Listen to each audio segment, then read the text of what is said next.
Hello, fellow enthusiasts and war gamers. I want to do like an end of the year video report for Leadhead PhD rather than sit down and write it. This year has been a weird year for everybody. We have this pandemic that has struck us, has taken away the lives of many people that we afford. For me, though, it was also a very special and good year because my daughter was born. Um, and that's never going to be taken away from me. So that's just how it is. Wargaming wise, there wasn't a lot of wargaming. When Zoe was born, I started painting some of my 172 late antiquity figures for DBA and Aurelian armies.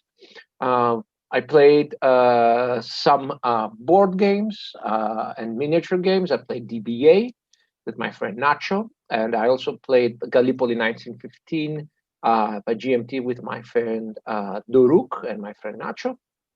And then the pandemic hit. During the pandemic period, I produced and playtested a draft scenario for the first battle of new Battle of Bozeyuk, the Greek-Turkish War of 1919 and 1922. I also wrote a scenario for the second Battle of Vinonu in Greek, known as Avgenkova-Litsa. I haven't playtested it yet. Continue working on my late antiquity cavalry 172 figures and finished the cataphracts and most of the Germanic cavalry.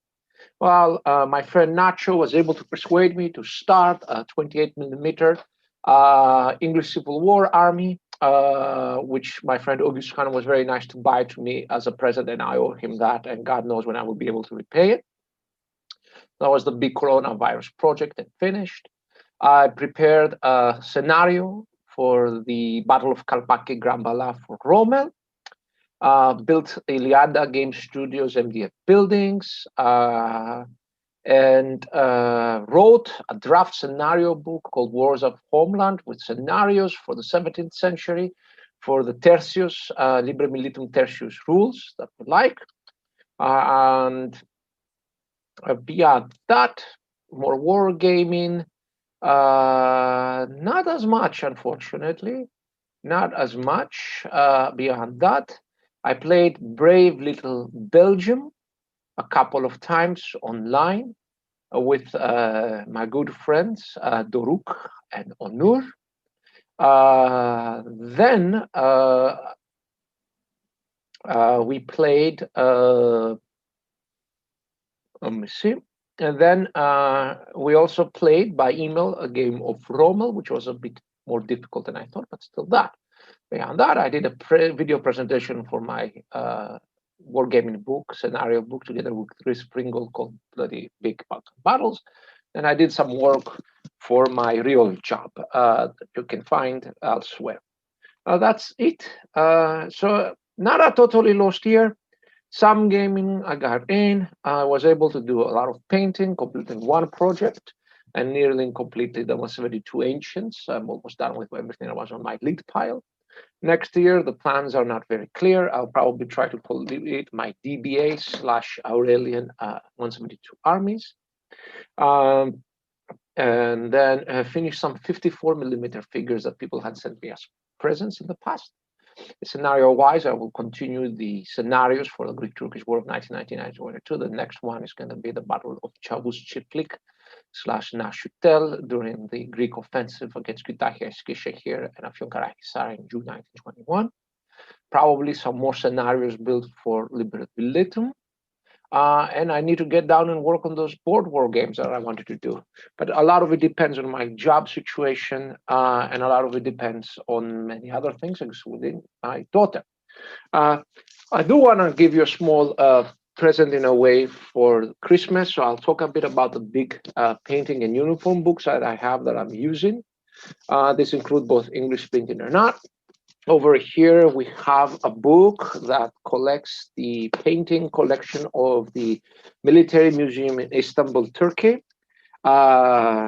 It's a very nice book with lots of large paintings. Some of them are naive, some of them are not. It includes paintings by both Turkish and non-Turkish painters.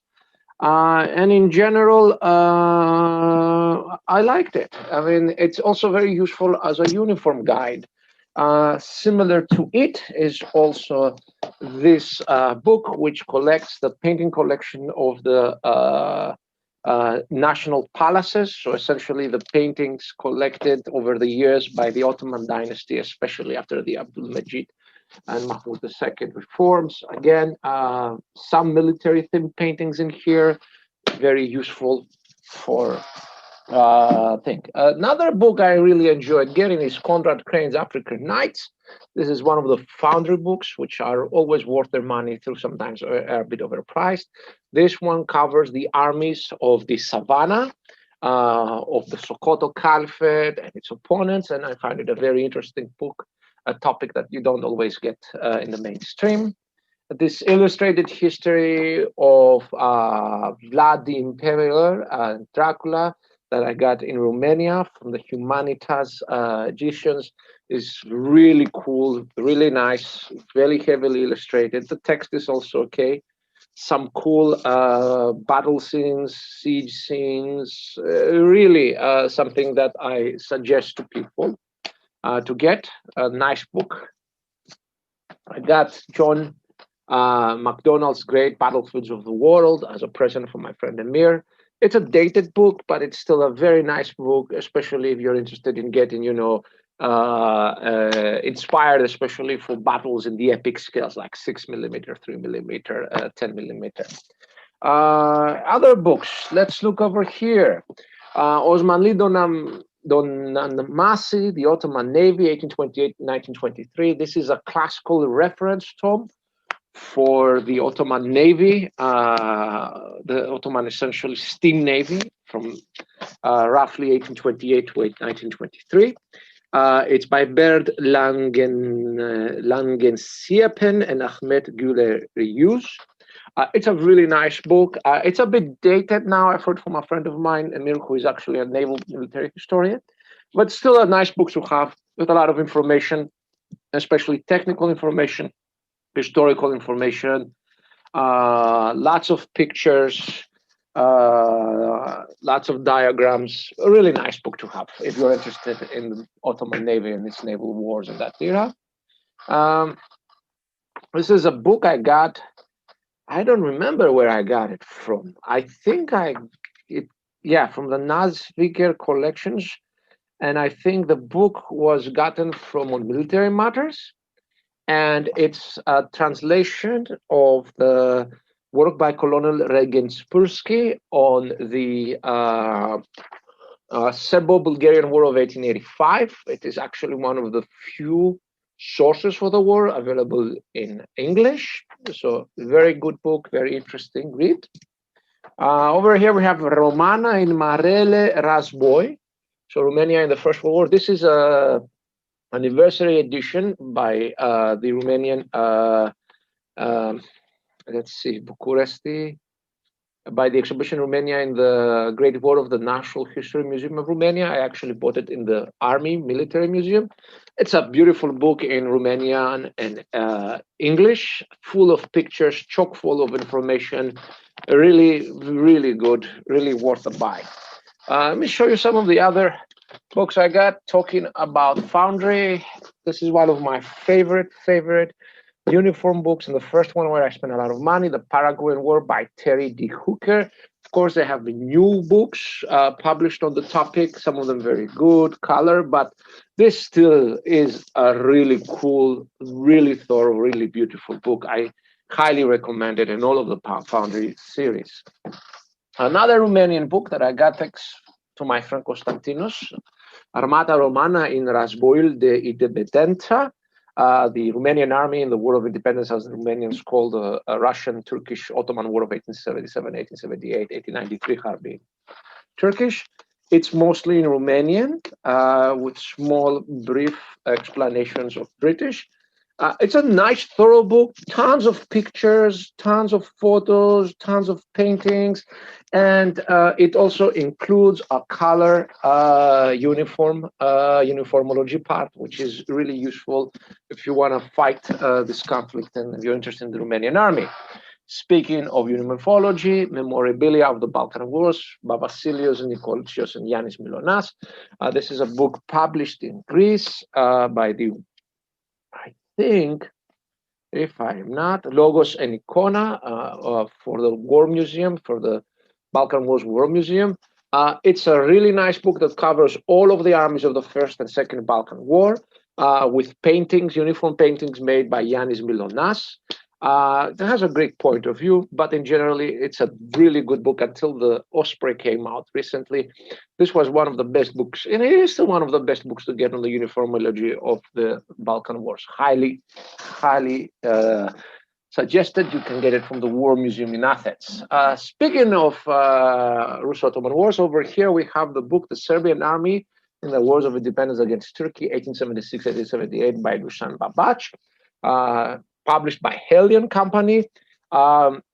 This is a book from the Serbian point of view about what the Serbs call the War of Independence, which was mainly the war they fought together with the Montenegros against the Ottomans from 1876 to 1877, and then they re-entered the war.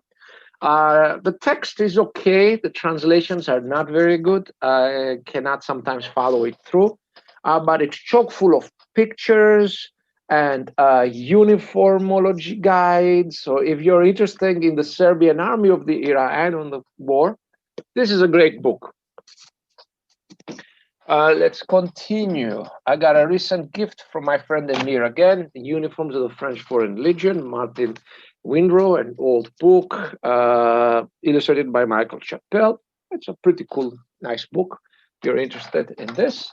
Talking about the Serbo-Bulgarian War of 1884-1886, I also had my friend Gugus Khan bought me from Belgrade this present. It's again by Dusan Babac. This book is about the Serbian army during that conflict, so it's a nice book to go together with the Regitspulski book. Unfortunately, it is mostly in Serb. There is a short summary of events at the last 4 pages in English. But, it's a book you should buy primarily for the pictures. There are a lot of pictures, uniforms of the Serbian army too. I'm happy to say there were not as many clear uniformology plates like there were in his other book. Still an interesting book to have for a conflict that is unknown in Western Europe. Let's see. I got a bunch of Ospreys. I won't show them to you because you guys know Osprey. What I'm going to show you is a couple of other uniformology books. Speaking of the uniform of the Pacific, this book, published by Partisan Press, is unbelievable. By Patricio Greve-Moiler and Claudio Fernandez Cerda. It's chock full of information. It's in English. It has tons of plates. I mean, this is a great book to have if you're interested in this war. The uniforms are great and interesting, so highly suggested. Also from Partisan Press, the Hungarian Army, 1848-1849. This is by Ralph Weaver. Ralph is a great guy, the heart of the Continental War Society. I used to buy their newsletter, full of nice, full uniforms, but not a lot of a story of the campaign. You actually should get Chris Pringle's translation of the German histories about the campaign to understand more about it. So nice for uniforms, not much background, unfortunately. Some other books that I have over here, beyond re-editions of Ospreys in different languages. There's a lot of re-editions of Ospreys in Turkish. There is re-editions in Greek. But here I want to focus on those books that you're not likely to see. A couple of Osprey-style Romanian books published in Romania, and you can buy them at the Military Museum. These are about the fortification systems of Bucharest and the fortification island of Foscani. They actually have a good English text to provide some information and color plates over here, for example. And you can actually visit the Bucharest forts. They are not as well maintained as they should be, but the fortification line still exists. It hasn't been demolished. Hopefully it will not be demolished. So nice books, and they produce some other books on Romanian things. I got a couple of 2 of them. This one is about armored units of Romania during the Kingdom era. Again, nice plates over here. If you're interested in World War II Romanian army, this is a book for you. And this is a book about the army of EU Alexandru Ion Cuza, so the unification of Romania, of the unification of Moldavia and Wallachia into one state, and a discussion of the army as it existed before the unification and then the unification. Again, classical Osprey style book with some English explanations. Talking of Osprey style books, I got these two from the beautiful Libreria Militare in Milano. La guerra di Candia, volume 1, Assedi e operazioni campali, the sieges and field operations, volume 2, Campagna sul mare. These are like campaign essential histories type, or like campaign histories type Osprey, but also chock full of uniform plates, flags, and everything for this very long conflict that had very big impact on the character and the future of the Venetian Republic. I love these books. I got them in Italian. It exists in English. There is a version, but I don't know how exactly similar it is, but I love the Italian version. Talking about Italian, I also got from there, from the series Soldiers and Weapons, from Soldier's Shop, L'Esercito Pierdomente, and this is about the 1849-1859 cavalry. I wanted to also get the infantry books, but they had kept it for somebody else. I had just come for 1 week to the country. They could have sold it to me, but I love them still. Ti amo, la libreria militare. Again, nice Osprey style books. These are in Italian. I'm seeing if there's any. Yeah, there is also some English text for the plates. First Carlist War by the Conrad Cranes and by the Perry brothers. I mean, what can we say? This book is, I would love to see military history primers for war gamers. I mean, it is a great introductory military history of the conflict, chock full with uniformology information. I mean, it's your one stop. And finally, speaking about Italian, La Spada di Razensky, again, both a Libreria Militare. This is a book about the Austrian army during the 1836-1849 time in Italy, so the army of Marshal Radetzky. Again, chock full of uniformology and history of the conflict and tons of information. This is, from what I know, totally in Italian. I'm not sure if there's any English brief recapitulation, but if you are interested in the First War of Italian independence, you need to get this book. So that's it. Merry Christmas to everybody from me, my wife, and my daughter, Zoe, my daughter, and Jerome, my wife. We hope you have love, peace, and hope with the coming of Christ. I hope it brings into your life warmth and I hope that we have we'll come out stronger from this trying year, and it's going to be a bit trying in the future. Let's not be too quick. We will all pull through. We will play with our friends again, our war games. We will read cool books. We will bask in uniformology books, and we will paint our literal armies. So to all my wargaming buddies and friends and followers of the blog and the Twitter account, I wish you the best. Merry Christmas, and may you all be well, and a Happy New Year.